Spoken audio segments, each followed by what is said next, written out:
Moi, je n'ai jamais connu la colonisation. Je l'ai en héritage, à tous égards. Et le continent africain est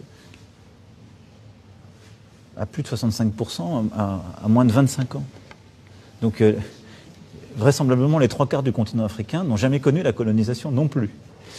Et il y a comme un retour du refoulé aujourd'hui. Et il est très utilisé par plusieurs puissances qui jouent leur influence dessus. Et moi, je ne suis pas dupe. Beaucoup d'influenceurs, y compris parfois des gens qui sont sur vos plateaux pour porter une voix, ils sont payés par les Russes, je le sais très bien. On les connaît. Et ils tiennent en boucle ces discours, etc. Ils n'ont jamais connu même la colonisation, ils ne savent pas ce que c'est. Mais ils sont là parce que c'est un discours politique. Le gars est culotté. Monsieur Macron, je vous donne du monsieur, je suis gentil en plus.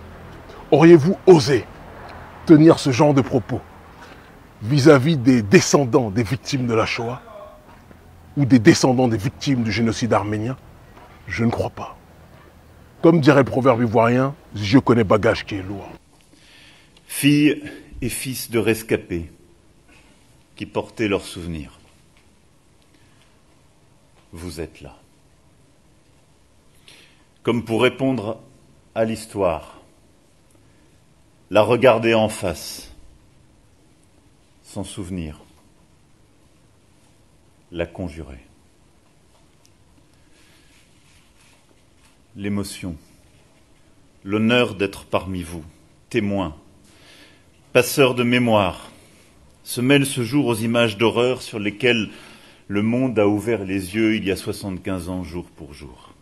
La France va faire du 24 avril une journée nationale de commémoration du génocide arménien. Annonce faite ce mardi soir par le président de la République. Emmanuel Macron s'exprimait lors du dîner annuel des organisations arméniennes de France.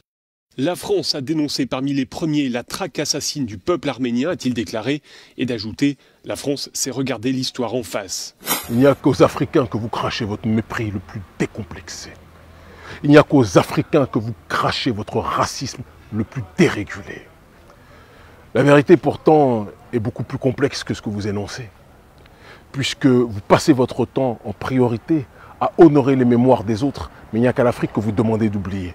Parce que vous savez que si l'Afrique se remémore ce que votre élite lui a fait, l'Afrique ne va jamais, je dis bien jamais, vous pardonner. Monsieur Macron pense qu'on a besoin de la Russie, de la Chine, de la Turquie pour vouloir mener une lutte de décolonisation contre la France-Afrique qui a tué nos pères, qui nous asphyxie, qui aujourd'hui encore, parce que Macron dit que notre génération n'a pas connu la colonisation, mais le néocolonialisme, la définition du néocolonialisme, c'est une nouvelle forme de colonisation.